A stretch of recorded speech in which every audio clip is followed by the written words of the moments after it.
Hello friends, मैं मोनिका, आपकी gardener दोस्त। आज आपसे बात करूंगी वीड्स के बारे में, जिसको खरपतवार कहते हैं। ये खेतों में भी बहुत होती है और गमलों में भी बहुत होती है। तो ये जो वीड्स होते हैं, ये जंगली पौधे हैं और ये बहुत तेज़ी से बढ़ने वाले पौधे हैं। इनमें विगर बहुत होता है।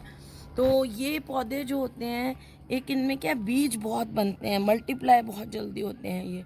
और ये जो खाद हम अपने पौधों को देते हैं, उनको ये सारी को यूज़ कर लेते हैं फटाफट, और हमारे पौधे को वो न्यूट्रिशन नहीं मिल पाता जो हम उसको देना चाहते हैं। तो ये हमारे पौधों को बहुत नुकसान पहुंचाते हैं जितनी हम खाद देते रहते हैं। और क्योंकि ये जंगली पौधे हैं, ये ज़्यादा तेज़ी से खाद लेते हैं। और वीड्स भी जो है वो दो तरह के होते हैं। एक तो होते हैं पेरिनियल वीड्स, ऐसे वीड्स जो सारा साल उगते रहते हैं हमारे गमले में। और कुछ वीड्स ऐसे होते हैं वो सिर्फ मौसम में उगते हैं। कुछ वीड्स हैं वो सर्दी में उगते हैं। कुछ वीड्स ऐसी हैं जो गर्मी में उगते हैं। तो ये वीड्स जो है, इनको हटाना बड़ा मुश्किल हो जाता है, क्योंकि इनके बीज जो हैं वो बहुत तेज़ी से मिट्टी में गिरते रहते हैं। और फिर क्या होता है, ये आते कहाँ से, स्पेशली गमलों में क्या होता है, जो हम मिट्टी लाते हैं इनमें डालने के लिए, उनमें सीड्स इनके जो है वो डोरमेंट स्टेट में पड़े रहते हैं, मतलब इनएक्टिव स्टेट में पड़े रहते हैं बीज इनके छोटे छोटे। या हम जो खाद लाते हैं उसमें ही इनके बीज पड़े रहते हैं। और जब हम उसको सॉइल मिक्सचर बना के गमले में पौधा लगा देते हैं, तो जब इनको पानी मिलता है, या जब जो सर्दी के हैं वीड्स, उनके बीज पड़े हुए होंगे अगर, या गर्मी के होते हैं, तो क्या होता है कि जब इनको पानी मिलता है, लाइट मिलती है, तो ये इनके सीड्स जर्मिनेट होके जब आपने लगाया होता है तब पौधे गमले में कुछ नहीं होता है। और कुछ टाइम बाद आपको उसमें बहुत सारे वीड्स दिखने लग जाते हैं। तो क्या होता है कि ये वीड्स सारी मिट्टी में मिक्स होते हैं, लेकिन जो ऊपर की इतनी लेयर होती है उसके अंदर जो सीड्स होते हैं, जिनको हवा, पानी और लाइट मिलती है, तो वो ऊपर ऊपर के सीड्स स्प्राउट हो जाते हैं। नीचे जो दबे रह जाते हैं गमले में, वो तो यूं ही पड़े रहते हैं। और जो ऊपर ऊपर की लेयर वाले हैं वो स्प्राउट होते रहते हैं और वो ग्रो करते रहते हैं। कभी कभी आपने देखा होगा कि गमले में कोई वीड नहीं होता, और हम जब उसकी गुड़ाई कर देते हैं, उसकी मिट्टी को थोड़ा सा अपसाइड डाउन ऐसे हिला देते हैं उसको, तो नीचे की मिट्टी जब ऊपर आती है तो उसमें वीड आने लग जाते हैं। तो ये वीड्स जो हैं इस तरह से हमारे पौधों में आते हैं। देखिए ये कैसे ग्रो कर रहा है। अब जैसे ये ग्रो कर रहा है तो इसके बीज गिरते जाएंगे और दूसरे गमलों में भी ये लगता जाएगा। अभी मैं इसको यहाँ फेंकती हूँ, और पॉसिबिलिटी ये भी रहती है कि मेरे हाथ में ये लगा है, कुछ लग गया हो सीड, मैं दूसरे पौधे को छूऊंगी तो वो दूसरे गमले में चले जाएंगे। तो ये बड़ी खतरनाक चीज़ है और पौधे का न्यूट्रिशन लेती रहती है। और धीरे धीरे एक और नुकसान होता है इसका।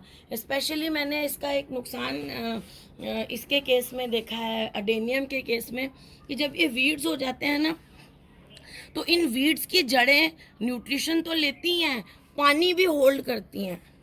इनकी जड़ों को पानी लेना होता है, तो वो पानी, जड़ें ऐसे मिट्टी में बिखरी हुई होती हैं, तो वो पानी भी होल्ड करती हैं। तो उससे अडेनियम की जो जड़ें हैं वो गल जाती हैं।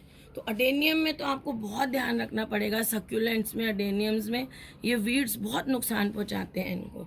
बाकी पौधों में भी पहुंचाते हैं, इनमें तो ज़्यादा पहुंचाते हैं। बल्ब वाले प्लांट्स हैं, इनमें पानी होल्ड करके ये ज़्यादा नुकसान पहुंचाते हैं। तो अब हम बात करते हैं कि, और इनको ज़्यादा केमिकल्स से नहीं हटाना चाहिए। केमिकल्स दे के जब हम इनको हटाते हैं, ये तो मैं अब बात कर रही हूँ तो हटाती हूँ, लेकिन मुझे ये यूं भी खतरनाक लगते हैं। थोड़ा सा भी कहीं गिर गया किसी गमले में तो ये वहाँ पे और ज़्यादा फैल जाएगा। अभी तो इस गमले में ही है। तो इनको जो है वो हटाने का जो तरीका है, आज हम होम रेमेडीज़ की बात करेंगे कि इन वीड से हम लोग छुटकारा कैसे पाएँ। एक तो ये होता है कि जैसे बड़ी बड़ी पत्ती वाली जो वीड्स होती हैं, उनको हम अच्छी तरह से मिट्टी को डिस्टर्ब नहीं करें, गुड़ाई वगैरह कुछ नहीं करें। खाली उन वीड्स को पहले एक दिन पौधे को पानी दे दें, ताकि गीली मिट्टी रहती है तो वो नरम रहती है। अगर आप सूखी मिट्टी में से वीड को यूँ उखाड़ेंगे तो उसकी जड़ नीचे रह जाएगी, तो दोबारा पौधा उगने के, हर पौधा नहीं उगता है खाली जड़ रहने से, कुछ पौधे खाली मतलब वीड्स खाली जड़ रहने से भी उग जाते हैं। तो हमें पता नहीं है अभी इतना डिटेल में कि कौन सी वीड खाली जड़ रहने से उग सकती है। तो हमें जड़ समेत उनको आसानी से अच्छी तरह से, जड़ रह जाएगी तो डर रहेगा, उसको हटा देना है, आसानी से हटा देना है, देखते हुए कि कोई, हमें ये कोशिश करनी है कि बीज वगैरह अगर दिख रहे हैं तो पहले क्या करें कि ऊपर का हिस्सा कैंची से काट के हटा दें। जैसे मैं आपको दिखाती हूँ, अभी मुझे सीजर्स नहीं मिल रही है तो जैसे इसको मैंने बस सॉफ्टली ऐसे हटा दिया, मतलब ज़्यादा ऐसे झटका झुटका दूंगी तो हो सकता है और ज़्यादा सीड्स इसमें गिर जाएं। तो सीजर्स लें पहले आप, और इस लेवल पे ये यहाँ से, जहाँ मैंने ये हाथ रखा हुआ है, यहाँ से सीजर्स से ऐसे चुपचाप, ऐसे चुपचाप नहीं मतलब ऐसे धीरे से इसको काट दें, ताकि अगर इसमें कोई सीड वगैरह है तो वो मिट्टी में नहीं गिरे। उसके बाद अभी देखिए ये मिट्टी तो सूखी है, अगर इसमें मैं करूँगी तो हो सकता है जड़ टूट जाए। थोड़ा पानी दें, उसके बाद आप करें।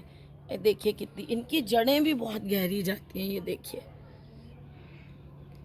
तो ऐसे इनको जो है वो हटाते हैं। जैसे ये घास है, ये तो ऐसे निकल गया।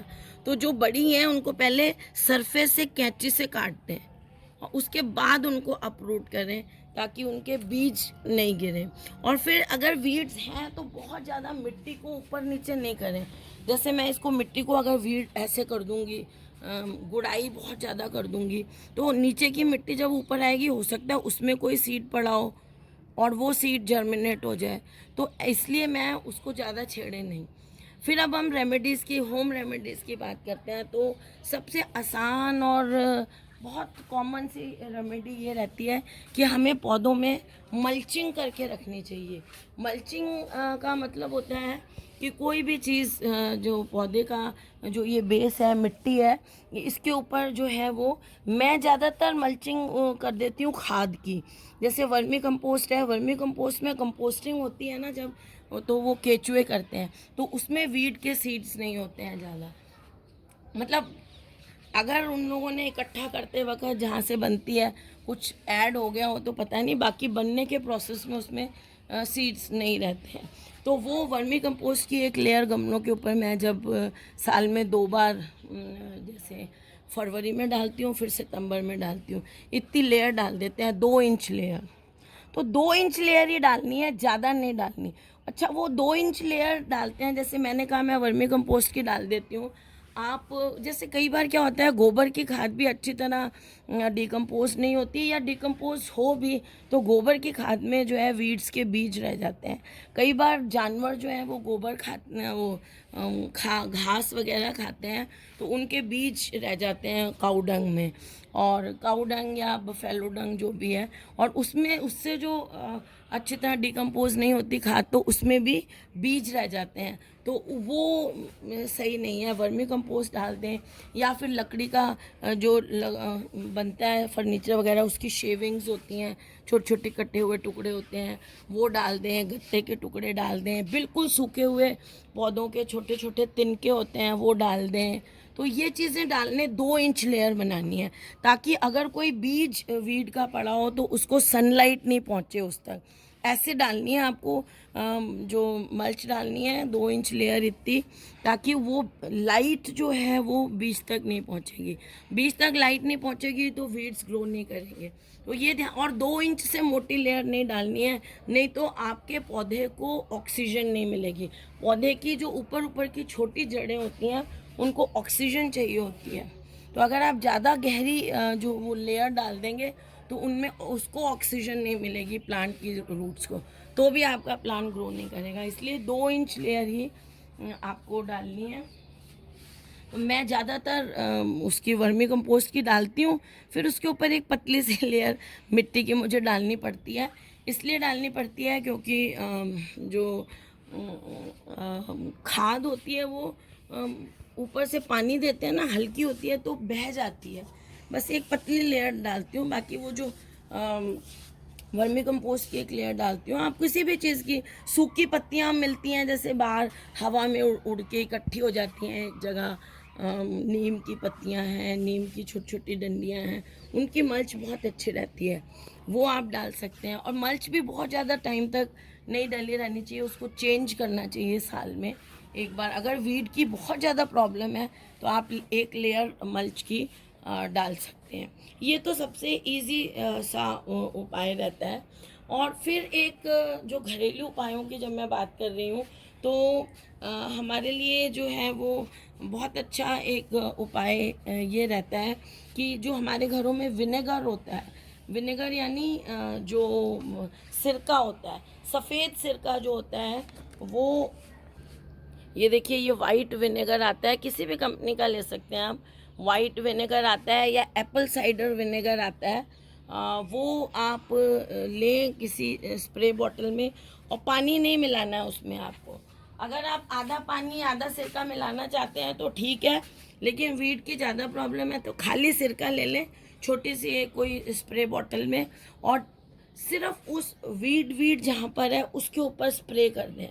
ध्यान से पौधे पे नहीं करें ज़्यादा, जहाँ पर वीड वीड है उसके ऊपर वो जो है विनेगर उसको स्प्रे कर दें, तो उससे भी इसके अंदर एसिटिक एसिड होता है जिससे वो वीड्स जो हैं वो मर जाती हैं। और ज़्यादातर ये जो चीज़ें वीड्स के लिए जो भी चीज़ डालें वो मॉर्निंग में डालें, ताकि जब धूप आएगी दोपहर में तो उसका इफ़ेक्ट और बढ़ जाए।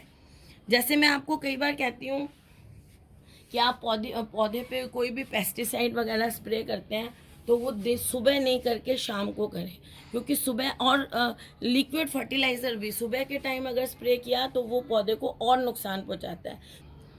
लेकिन वीड्स को तो हमें नुकसान पहुंचाना है, इसलिए उनको ये जो भी चीज़ें मैं बता रही हूँ सुबह के टाइम आपको देनी है। नेक्स्ट है बेकिंग सोडा। बेकिंग सोडा जो है वो भी आप डायरेक्टली जो है, बेकिंग सोडा वही होता है जो हम वो भी होता है जो जैसे चने उबालते हैं या उनमें डालते हैं ना, वो वाला खाने वाला सोडा भी डाल सकते हैं, और जो केक वगैरह में डलता है वो भी बेकिंग सोडा डाल सकते हैं। दोनों में से कोई भी यूज़ कर सकते हैं। वैसे खाने वाला जो सोडा होता है ना वो ही यूज़ करें, वो बेस्ट है। तो उसको लेके आप जहाँ पर वीड है वीड के ऊपर डायरेक्टली आप डाल दें, अच्छी तरह से उसमें वीड के ऊपर बेकिंग सोडा की जो है वो कोटिंग हो जाए। सुबह के टाइम में आप डालेंगे, धूप पड़ेगी तो वो जल जाएगी वीड, बेकिंग सोडा के एक्स्ट्रा बेकिंग सोडा हमने जो डाला है उसके कारण। एक ही होता है और कुछ नहीं करना, बिल्कुल सस्ते में करना है। तो पानी बॉयल कर लें आप, और उस बॉयल्ड वाटर को आप स्प्रे बॉटल में डाल लें या यूं ही ले लें, और थोड़ा थोड़ा जहाँ पर वीड्स हैं, पौधे पर नहीं डालेंगे उसको, नहीं तो पौधा भी जल जाएगा। बिल्कुल बॉइलिंग वाटर लें और वीड्स के ऊपर डाल दें, तो उससे भी वीड्स, मैं भी अभी करूँगी, आप सोचोगे आप नहीं कर रहे हो, मेरे दिमाग में ये तभी आया जब मेरे वीड्स हो रही हैं, तो मैंने कहा आप लोगों से भी शेयर कर दें, क्योंकि ये मौसम, अभी बारिश भी आने वाली है तो वीड्स की प्रॉब्लम बहुत होने वाली है आगे। एक बोरेक्स पाउडर आता है, बोरिक एसिड नहीं होता है, बोरेक्स पाउडर अलग होता है। ये एनिमल्स के लिए और पेस्ट वगैरह के लिए जो है वो पॉइजन होता है। ह्यूमन बींग्स के लिए तो नहीं होता पॉइजन, इनके लिए पॉइजन होता है। तो ये जो बोरेक्स पाउडर है, अगर आप पौधे में डालें तो थोड़ा बच्चों से और पेस्ट से बचा के रखें। जिस पौधे में डालें उसको उनकी रीच से दूर रख दें। तो बोरेक्स पाउडर जो है वो आप जैसे 3-4 लीटर आपने पानी लिया, आपका कैन है या आपका जो स्प्रे बॉटल है, मान लीजिए आपकी 2.5 लीटर की या 2 लीटर की स्प्रे बॉटल है, तो 2 लीटर स्प्रे बॉटल में आप आधा कप बोरेक्स डाल दें। बोरेक्स पाउडर मिलता है आपको बाज़ार में, तो 2 लीटर पानी में आधा कप बोरेक्स पाउडर आप डाल दें, और उसको आप वीड्स पे अच्छी तरह से स्प्रे कर दें पौधे को बचाते हुए, तो उससे भी वीड्स जो हैं वो मर जाती हैं। और जैसे ये कुछ एसेंशियल ऑयल्स आते हैं ना, जैसे कि लौंग का तेल आता है, ऑरेंज का तेल आता है, ऑरेंज फ्लेवर वाले तेल आते हैं। तो ये जो तेज वाले तेल आते हैं, इनको तेल को जैसे आपने 10-15 बूंदें इस तेल की, जब आप विनेगर का जो मैंने आपको बताया था ना कि विनेगर डाल दें पौधे पे, तो जब आप विनेगर डालने लगे तो 5-10 बूंदें इन एसेंशियल ऑयल्स की, अगर आपके पास पड़ा है लौंग का तेल या दूसरा कोई भी एसेंशियल ऑयल, ऑरेंज का तेल या कुछ भी, तो वो आप ऑयल 5-7-10 बूंदें मिला दें तो उसका असर और भी अच्छी तरह से होगा। इवन जब हम इसकी बात करते हैं विनेगर की, तो मेरे दिमाग में एक और चीज़ आती है कि नींबू का जो रस होता है ना, अगर आपके पास विनेगर भी नहीं है तो नींबू का रस निकाल लें आप, या डायरेक्ट ही नींबू को वीड्स के ऊपर निचोड़ दें पौधे से बचाते हुए। तो इसमें भी एसिड होता है, तो वो उससे जो है वो वीड्स जो है वो मर जाती हैं। बार बार मैं बोलूँगी सुबह के टाइम करेंगे तो असर और भी अच्छा होगा। जो धूप है, दिन की गर्मी है, वो उसके असर को और भी बढ़ा देगी। अच्छा, एक लिस्ट्रीन हम माउथ वॉश यूज़ करते हैं, गागल्स करते हैं उससे। लिस्ट्रीन माउथ वॉश आता है, वो लिस्ट्रीन माउथ वॉश जो है 2 लीटर की अगर आपकी पानी की बोतल है, तो उसमें स्प्रे बॉटल है, तो उसमें वार्म वाटर लें, थोड़ा सा बहुत ज़्यादा गर्म नहीं, थोड़ा सा वार्म वाटर लें और उसमें आधा कप लिस्ट्रीन का डाल दें। 2 लीटर में आधा कप लिस्ट्रीन का डाल दें और वो आप स्प्रे कर दें अपने वीड्स जो लगे हुए हैं पौधों पे, तो उससे भी वीड्स जो हैं वो मर जाते हैं। लिस्ट्रीन भी बहुत अच्छा रहता है इसके लिए। और जैसे मैंने कहा कि ये कर देते हैं, मल्चिंग करते हैं, तो मल्चिंग जो है ना न्यूज़पेपर वगैरह से भी करी जाती है। न्यूज़पेपर से या ब्राउन जो कार्टन्स आते हैं वो उनके पीसेस छोटे छोटे करके आप गमले के मिट्टी के ऊपर डाल दें। इससे फ़ायदा ये होगा कि ये डिकम्पोज भी होते हैं। न्यूज़पेपर में तो फिर भी इंक होती है, ब्राउन पेपर बहुत अच्छा रहता है, वो लगा देंगे तो वो मल्च का काम भी करेगा। वीड्स को सनलाइट नहीं मिलेगी उसके बीज को, तो वो बढ़ेंगे नहीं, और पेपर भी धीरे धीरे डिकम्पोज होके मतलब आपके पौधे का फूड भी बन जाएगा वो। अच्छा, एक रबिंग अल्कोहल आता है जो हमें स्टेरलाइज सरफेसेस करने के काम आता है। हमारे जो आजकल हैंड सैनिटाइजर्स आते हैं पतले वाले पानी से, जैसे नीले नीले से आते हैं ना, आजकल बहुत चले हैं, वो भी बहुत अच्छा रहता है। वो आप क्या करें, 200-300 लीटर पानी लें और उसमें 2-3 चम्मच बड़े वाले वो रबिंग अल्कोहल, जो हैंड सैनिटाइज़र आते हैं ना आजकल पतले वाले, 2-3 चम्मच डाल लें 300 ml पानी में, और वो भी आप स्प्रे बॉटल में डाल के और वीड्स के ऊपर स्प्रे कर दें, तो उससे भी वीड्स जो हैं वो मर जाती हैं। क्या होता है कि जो अल्कोहल डालेंगे ना हम स्प्रे करके पौधे पे, तो वो पौधे नहीं, मतलब जो वीड पे डालेंगे, तो वो क्या करता है, मॉइस्चर जो है वो उसका हटा देता है, उस वीड में से मॉइस्चर पानी हटा देगा। जब पानी हट जाएगा तो वो डिहाइड्रेट होके वीड जो है वो आपका मर जाएगा। अच्छा, अपना सिंपल नमक जो होता है हमारे घरों में, वो भी बहुत अच्छा होता है इनको वीड्स को मारने के लिए। आप ऐसे कर सकते हैं, 2 लीटर पानी में 2 लीटर पानी लें या 2 लीटर विनेगर ले लें। 2 लीटर जो सफ़ेद वाला सिरका मैंने बताया है, या आधा सिरका आधा पानी मिला के 2 लीटर बना लें, और उसमें 1 कप आप घर में जो हमारे नमक यूज़ होता है ये डाल लें, उससे जो सोल्यूशन बना लें, स्प्रे बना लें, उसको वीड्स पे स्प्रे। तो फ्रेंड्स, ये था कुछ नहीं, मैंने बहुत सारे बता दिए, कोई भी आप यूज़ कर सकते हैं मेथड्स टू, कोई भी रेमेडी यूज़ कर सकते हैं इनको हटाने की वीड्स को। तो अगर आपको थोड़ा सा वीडियो बड़ा हो गया है क्योंकि मैंने सारा बताने की कोशिश की है, तो आप देख लीजिएगा। अगर आपको वीडियो अच्छा लगा तो इसे लाइक करिएगा, शेयर करिएगा और मेरे चैनल को सब्सक्राइब करिएगा। Okay friends, bye.